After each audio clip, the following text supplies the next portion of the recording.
नमस्कार. आज मी आपल्याला कीमोथेरपी म्हणजे काय याच्याबद्दल सविस्तर माहिती देणार आहे. त्यापूर्वी कॅन्सर म्हणजे काय हे आपण समजून घेऊ. आपल्या शरीरात असंख्य पेशी असतात आणि त्या पेशींचं विभाजन एका कंट्रोल पद्धतीनं चालू असतं. त्याचा आपल्या शरीरावर पूर्ण शरीराचा त्या प्रोसेसवर पूर्ण कंट्रोल असतो. पण जर हा कंट्रोल सुटला तर पेशींची संख्या वाढायला लागते. म्हणजेच सोप्या भाषेत सांगायचं असेल तर पेशींची अनियंत्रित आणि असामान्य वाढ यालाच आपण कॅन्सर असं म्हणतो. तर याच्यामुळं काय होतं तर त्या अवयवाला शरीरावर गाठ तयार होते किंवा एखादी जखम तयार होते. यालाच हे कॅन्सरचं प्राथमिक लक्षण असं आपण म्हणतो. तर ही गाठ ही खूप फास्ट वाढते आणि एका ठिकाणाहून एका अवयवापासून दुसऱ्या अवयवाला पसरू शकते. हे कॅन्सरचं लक्षण झालं. याचं निदान कसं केलं जातं तर त्यासाठी त्या गाठीचा किंवा अल्सरचा जखमेचा तुकडा काढला जातो. त्याला बायोप्सी असं म्हणतात किंवा छोट्या निडलच्या साहाय्याने तिथून काही सेल्स तपासायला काढल्या जातात. त्याला आपण FNAC असं म्हणतो. मग हा कॅन्सर कुठल्या स्टेजमध्ये आहे हे समजण्यासाठी बाकीच्या टेस्ट केल्या जातात. जसे सोनोग्राफी आहे, CT स्कॅन आहे, MRI आहे किंवा पेट स्कॅन आहे. अशा प्रकारच्या टेस्ट केल्या जातात. आणि हे सगळं जाणून घेतल्यानंतर कॅन्सर कुठल्या स्टेजमध्ये आहे हे समजल्यानंतर त्या रुग्णाला कुठले उपचार द्यायचे आहेत हे आम्ही ठरवत असतो. तर प्रामुख्यानं कॅन्सरमध्ये 3 प्रकारचे उपचार उपलब्ध आहेत. त्याला सर्जरी किंवा ऑपरेशन, दुसरं आहे रेडिएशन किंवा किरणोपचार आणि तिसरं आहे कीमोथेरपी, ज्याच्याबद्दल आज आपण जाणून घेणार आहोत. जर आपण याच्या पूर्वीचे माझे व्हिडिओ जर पाहिले नसतील, कॅन्सर म्हणजे काय आणि रेडिएशन किंवा किरणोपचार म्हणजे काय, तर ते अवश्य पहा. म्हणजे आपल्याला पूर्ण विषयाची सुस्पष्टता येईल. तर कीमोथेरपी म्हणजे दुसरं तिसरं काही नसतं. ती इंजेक्शन्स असतात किंवा रसायनं असतात आणि काही प्रकारच्या गोळ्यासुद्धा असतात. तर या इंजेक्शन किंवा गोळ्यांच्या साह्यानं कॅन्सरच्या पेशी नष्ट करणं यालाच कीमोथेरपी असं अगदी सोप्या भाषेत आपण म्हणू शकतो. बहुतांशी कीमोथेरपी ही इंजेक्शनच्या स्वरूपात असते आणि सलाईन वाटे नसेवाटे रुग्णाला दिली जाते.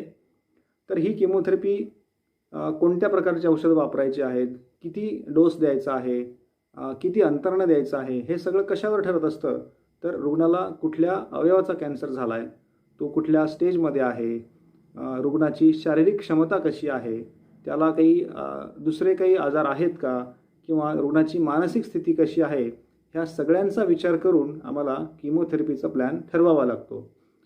त्याचबरोबर कीमोथेरपीची काही औषधं ही खूप महागडी आहेत. त्यामुळं कधीकधी रुग्णाच्या आर्थिक स्थितीचाही विचार आम्हाला करावा लागतो. हे सगळं केल्यानंतर रुग्णाला कुठल्या प्रकारची कीमोथेरपी द्यायची हे आम्ही ठरवतो. पुढचा प्रश्न असा येतो की मग ही कीमोथेरपी कधी दिली पाहिजे किंवा किती काळासाठी दिली पाहिजे. तर बहुतांशी कॅन्सरमध्ये कीमोथेरपी ही ऑपरेशनच्या आधी किंवा ऑपरेशन नंतर किंवा रेडिएशनसोबत किंवा रेडिएशनच्या आधी किंवा नंतर अशा प्रकारे दिली जाते. काही कॅन्सर्स आहेत जे रक्ताचे कॅन्सर्स आहेत, त्याच्यामध्ये मात्र कीमोथेरपी ही एकमेव उपचार पद्धती असल्यामुळं त्या कॅन्सरसाठी कीमोथेरपीचाच वापर पूर्णतः केला जातो. जी नियमितपणे जी कीमोथेरपी किंवा नेहमी कीमोथेरपी दिली जाते ती शक्यतो 4 ते 6 महिने या कालावधीसाठी दिली जाते. नॉर्मली 6 सायकल्स असं आम्ही म्हणतो. परंतु ते कुठल्या कॅन्सर कुठला आहे, कुठल्या अवयवाचा आहे, या सगळ्या गोष्टींवर ते अवलंबून असतं. शक्यतो ती दर 2 आठवड्याला किंवा 3 आठवड्याला दिली जाते आणि काही कीमोथेरपी जी आहे ती दर आठवड्याला सुद्धा दिली जाते. हे सगळं कुठला कॅन्सर आहे आणि पेशंटची परिस्थिती कशी आहे या सगळ्यांवरती अवलंबून असतं. परंतु ही लिमिटेड काळासाठी दिली जाते एवढं मात्र निश्चित. परंतु काही कॅन्सर्स आहेत जसे की ल्युकेमिया म्हणजे रक्ताचा कॅन्सर. तर या कॅन्सरमध्ये ही कीमोथेरपीची जी पिरियड आहे तो साधारणपणे 1 वर्ष, 1.5 वर्ष किंवा 2 वर्षही असू शकतो. काही कॅन्सर्स आहेत जसं CML किंवा क्रॉनिक मायलॉइड ल्युकेमिया. या कॅन्सरमध्ये एक गोळी आहे, ती गोळी मात्र आयुष्यभरासाठी घ्यावी लागते. तर असे काही मोजके कॅन्सर्स आहेत ज्याच्यामध्ये ही ट्रीटमेंट लॉंग टर्मची असते. अन्यथा 4 ते 6 महिन्यामध्ये साधारणपणे ही कीमोथेरपीची ट्रीटमेंट संपून जाते. कीमोथेरपी ही एक सिस्टमिक प्रकारची थेरपी आहे. सिस्टमिक याचा अर्थ असा की शरीरात जर कुठेही कॅन्सर असेल तर ती कीमोथेरपीची औषधं त्या कॅन्सरवरती प्रभाव टाकतात किंवा त्याचा नायनाट करतात. याच्या उलट म्हणजे ऑपरेशन असेल तर त्या कॅन्सर झालेल्या कॅन्सरग्रस्त भागापुरताच किंवा अवयवापुरताच त्याचा प्रादुर्भाव मर्यादित असतो किंवा रेडिएशनचंही तसेच आहे. या दोन्ही लोकल थेरपीज आहेत. परंतु किमोथेरपी ही शरीरातील प्रत्येक पेशीवर, प्रत्येक अवयवावरती प्रभाव टाकत असते. त्याच्यामुळे याला आपण सिस्टेमिक थेरपी असं देखील म्हणतो. आता किमोथेरपी सारखीच सिस्टेमिक थेरपीज अजून आहेत. त्याच्याबद्दल मी थोडक्यात सांगेन. सगळ्यात पहिली म्हणजे हॉर्मोनल थेरपी. काही कॅन्सर्स आहेत, जसे ब्रेस्ट कॅन्सर आहे, प्रोस्टेट कॅन्सर आहे. याच्यामध्ये काही गोळ्या, पूर्ण ट्रीटमेंट संपल्यानंतरसुद्धा काही गोळ्या किंवा इंजेक्शन्स ही काही वर्ष घ्यावी लागतात आणि त्याचा काही विशेष साईड इफेक्ट देखील नसतो. तर त्याला हॉर्मोनल थेरपी असं म्हणतात. काही टार्गेटेड थेरपीज बाजारात आलेल्या आहेत मागच्या 5-10 वर्षांपासून. त्यासुद्धा म्हणजे कॅन्सरचं कारण काय, नेमकं कारण काय आहे, कुठल्या जीन्समध्ये, कुठल्या DNA मध्ये काही म्युटेशन झालेले आहेत का, ते फाइंड आउट करून त्याच्या विरुद्ध हे टार्गेटेड थेरपी दिली जाते. आणि आता काही मागच्या 2-3 वर्षामध्ये जी थेरपी पुढे येत आहे त्याला इम्युनोथेरपी असं म्हणतात. म्हणजे रोगप्रतिकारशक्तीशी संबंधित ही उपचार पद्धती आहे. तर ती सुद्धा आता मोठ्या प्रमाणावरती पॉप्युलर होत आहे. पुढचा आणि सगळ्यांच्या मनातला जो प्रश्न आहे तो म्हणजे या किमोथेरपीचे साईड इफेक्ट्स काय आहेत, किंवा बऱ्याच जणांना किमोथेरपी हा शब्द ऐकला की खूप साईड इफेक्ट्स आहेत आणि मग मी किमोथेरपीच घेणार नाही, असे काही बरेचसे गैरसमज लोकांच्या आणि रुग्णांच्या मनात असतात. तर त्याच्याबद्दल मी आता सांगेन. जसं मागाशी मी सांगितलं की किमोथेरपी ही शरीरातील प्रत्येक पेशींपर्यंत पोहोचते, प्रत्येक अवयवाला त्याचा प्रादुर्भाव होत असतो. तर याचाच अर्थ किमोथेरपीमुळे जशा कॅन्सरच्या पेशी मरतात तशाच शरीरातल्या नॉर्मल पेशींनासुद्धा इजा पोचते आणि त्याच्यामुळेच हे किमोथेरपीचे साईड इफेक्ट्स होत असतात. आता याचं वेगवेगळ्या प्रकारचे साईड इफेक्ट्स असतात. त्याच्यामध्ये काही सामान्य साईड इफेक्ट्स आहेत जे की खूप तीव्र किंवा खूप त्रासदायक नसतात आणि काही अति तीव्र असतात, त्याच्यामुळं काही कॉम्प्लिकेशन्स होऊ शकतात. तर सामान्य जे साईड इफेक्ट्स आहेत त्याच्यामध्ये मळमळ होणे, उलटी होणे, भूक न लागणे किंवा जास्त जुलाब होणे आणि या सगळ्यांमुळं वजन कमी होणे, असे काही साईड इफेक्ट्स आहेत जे की सामान्यपणे प्रत्येक रुग्णाला किमोथेरपीमुळे जाणवतात. परंतु त्याची तीव्रता कमी किंवा अधिक असू शकते. ते अनेक वेगवेगळ्या फॅक्टर्सवरती अवलंबून असतं. दुसरे काही साईड इफेक्ट्स आहेत जसे केस गळणे. हे बहुतेक स्त्रियांसाठी खूप त्रासदायक असतं ॲक्सेप्ट करणं की केस गळाले आणि मग विद्रुपता येईल आणि त्यामुळे बरेच जण किमोथेरपीला नाही म्हणत असतात.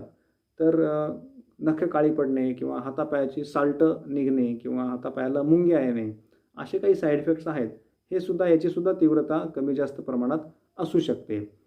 याच्यापेक्षा तीव्र किंवा ज्याच्यामुळे कॉम्प्लिकेशन्स होतात तर ते साईड इफेक्ट्स काय आहेत, तर ते मेनली आपलं जे पेशी आहेत, रक्तातल्या पेशी आहेत, पांढऱ्या पेशी, प्लेटलेट्स आणि RBC, ह्या सगळ्या आपल्या हाडांमध्ये तयार होत असतात, बोन मॅरोमध्ये. आता ही किमोथेरपी बोन मॅरोवरती अफेक्ट करते, त्यामुळं ह्या पेशी कमी होतात. म्हणजे RBCs कमी झाल्यामुळं हिमोग्लोबिन म्हणजे रक्त कमी होऊ शकतं, पांढरे पेशी कमी झाल्यामुळं रोगप्रतिकारशक्ती कमी होऊ शकते आणि ती जर खूपच प्रमाणाबाहेर, जर प्रमाणापेक्षा खूप कमी झाल्या असतील पांढऱ्या पेशी, तर रुग्णाला वेगवेगळ्या प्रकारचे इन्फेक्शन्स होण्याचा धोका असतो आणि त्यामुळेच हे कॉम्प्लिकेशन्स इन्फेक्शन्समुळे होऊ शकतात. आणि जर प्लेटलेट खूप कमी झाल्या, प्रमाणापेक्षा जास्त कमी झाल्या, तर रुग्णाला रक्तस्राव होण्याचा धोका असतो. परंतु हे सगळे साईड इफेक्ट जरी मी सांगितले असले तरी याच्यावरती आम्ही हे होऊ नये त्याच्यासाठी आम्ही काळजी घेतलेली असते.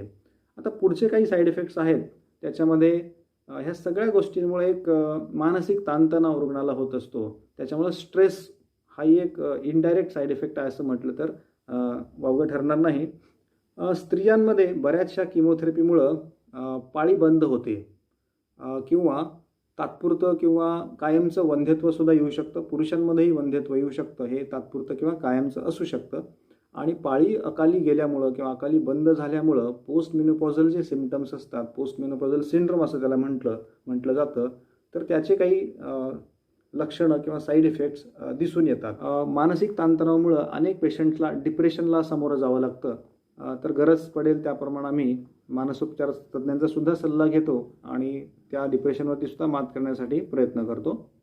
काही मोजक्या किमोथेरपीमुळं दुसरा कॅन्सर होण्याचा म्हणजे सेकंड कॅन्सर होण्याचा सुद्धा धोका असतो, परंतु हा अतिशय नगण्य आहे आणि याच्यामुळं किमोथेरपी घेऊ नये असं काही समजण्याचं कारण नाही. आता जे काही मी सगळे साईड इफेक्ट सांगितले, तर हे सांगण्याचा उद्देश आपल्याला घाबरवून सोडणं हा नाही आहे.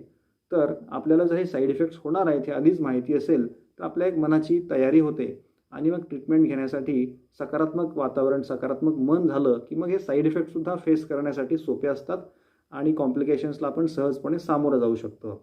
आवर्जून सांगायचा मुद्दा हा आहे की हे सगळे साईड इफेक्ट्स तात्पुरते आहेत. उपचार दिल्यानंतर प्रत्येक सायकलनंतर साधारण 4 दिवस 8 दिवस राहू शकतात आणि ते नंतर कमी होतात आणि उपचार पूर्णपणे संपल्यानंतर हे कुठलेही साईड इफेक्ट दिसत नाहीत किंवा ते राहत नाहीत. त्याच्यामुळे तात्पुरते साईड इफेक्ट्स आहेत, त्याला बिलकुल घाबरायचं कारण नाही. किमोथेरपी न घेणाऱ्यांमध्ये मोठं कारण हे किमोथेरपीचे जे दुष्परिणाम आहेत आणि जे अनेक रुग्णांकडनं किंवा इतरांकडनं ज्यांना याच्याबद्दल काहीच माहिती नाही, ते अनेक जण रुग्णाला किंवा नातेवाईकांना सल्ला देत असतात की किमोथेरपी घेण्यामुळे अमुक होतं, किमोथेरपी घेतल्यामुळे असे त्रास होतात आणि अमुकांचा एक नातेवाईक किमोथेरपीमुळे गेला. तर हे त्यांचं एक्सपिरियन्सेस जरी असले तरी त्याच्यात काही तथ्य नसतं. किंवा आज इंटरनेटवरती इतकी सगळी माहिती उपलब्ध आहे, व्हॉट्सअप युनिव्हर्सिटी इतकी पॉप्युलर आहे, अनेक प्रकारचे मेसेजेस आपल्याला येतात आणि त्यातून कन्फ्युजन वाढतं. तर अशा कुठल्याही गोष्टीवरती, ऐकीव गोष्टीवरती विश्वास न ठेवता आपल्या डॉक्टरांना आपण सगळ्या आपल्या मनातल्या शंका विचाराव्यात, शंका निरसन करून घ्यावं आणि किमोथेरपीचे उपचार त्याप्रमाणे डॉक्टरांच्या सल्ल्याप्रमाणे घ्यावेत.